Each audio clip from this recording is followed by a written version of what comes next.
अथर्ववेद हिंदू धर्म के पवित्र 4 वेदों में से चौथे क्रम का वेद है। अथर्ववेद को ब्रह्मवेद भी कहा जाता है। इसमें देवताओं की स्तुति, चिकित्सा, विज्ञान और दर्शन के भी मंत्र हैं। जिस राजा के राज्य में अथर्ववेद का विद्वान रहता हो, उस राज्य में शांति स्थापना में लीन रहता है। वह राज्य उपद्रव रहित रहता है और उन्नति के पथ पर चलता है। अथर्ववेद में कुल 20 कांड, 730 सूक्त और 6000 मंत्र होने का मिलता है, परंतु किसी किसी में 5987 या 5977 मंत्र ही मिलते हैं और लगभग 1200 मंत्र ऋग्वेद के हैं। अथर्ववेद का 20वां कांड ऋग्वेद की रचना है। ऋषि मुनि और विद्वानों के अनुसार 19वां कांड और 20वां कांड परवर्ती है। अथर्ववेद में अनेक प्रकार की चिकित्सा पद्धतियों का वर्णन मिलता है, इसलिए आयुर्वेद में विश्वास किया जाता था। अथर्ववेद में विवाहित जीवन में पति पत्नी के कर्तव्यों तथा विवाह के नियमों, मान मर्यादाओं का श्रेष्ठ निर्णय करता है।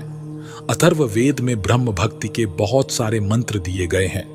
अथर्ववेद में ब्रह्म ज्ञान, औषधि प्रयोग, रोग निवारण, तंत्र मंत्र, टोना टोटका के बारे में लिखा है।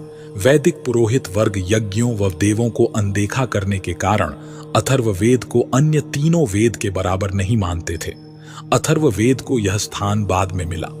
अथर्ववेद की भाषा ऋग्वेद की भाषा के सामने स्पष्ट रूप से बात की ही है और ब्राह्मण ग्रंथों से भी मिलती है। इसलिए अथर्ववेद को अनुमानित मात्रा से 1000 ईसा पूर्व का माना जा सकता है।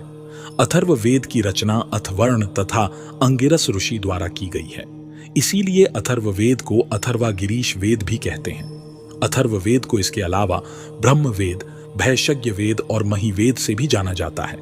अथर्ववेद में श्रेष्ठ विचारधारा और अधम विचारधाराओं का संयोग है।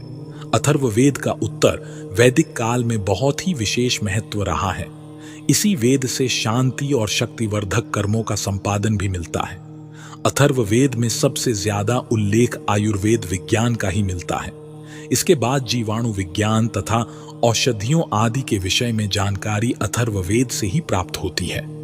सर्वप्रथम अथर्ववेद के भूमि सूक्त द्वारा राष्ट्रीय भावना का भली भांति ज्ञात हुआ था। पिप्पलाद और शौनक अथर्ववेद की ही शाखाएं हैं। अथर्ववेद में पहले कांड से 7वें कांड तक तंत्र मंत्र संबंधित प्रार्थनाएं हैं। लंबी आयुष्य के लिए मंत्र, उपचार, श्राप, प्रेम मंत्र, प्रार्थना, घनिष्ठता, वेद अध्ययन में सफलता, पाप का प्रायश्चित आदि मंत्र दिए गए हैं। 8वें कांड से 12वें कांड में ब्रह्मांडीय सूक्त भी शामिल हैं, जो ऋग्वेद के सूक्तों को ही प्रवाहित रखते हैं। उपनिषदों के बहुत कठिन स्मरण की ओर ले जाते हैं। 13वें कांड से 20वें कांड में ब्रह्मांडीय सिद्धांत, विवाह प्रार्थनाएं, अंतिम संस्कार के मंत्र, वृत्य का महिमा मंडन, अनुष्ठानिक मंत्र और अतिथि सत्कार के महत्व का वर्णन किया गया है। अथर्ववेद में ऋग्वेद और सामवेद से भी मंत्र लिए गए हैं। अथर्ववेद मंत्र तंत्र संबंधित राक्षस, पिशाच आदि भयानक शक्तियों का महत्वपूर्ण विषय है। आशा है कि आपको अथर्ववेद के विषय में जानकारी अच्छी लगी होगी, तो चैनल को सब्सक्राइब करें और वीडियो को शेयर करें। आभार।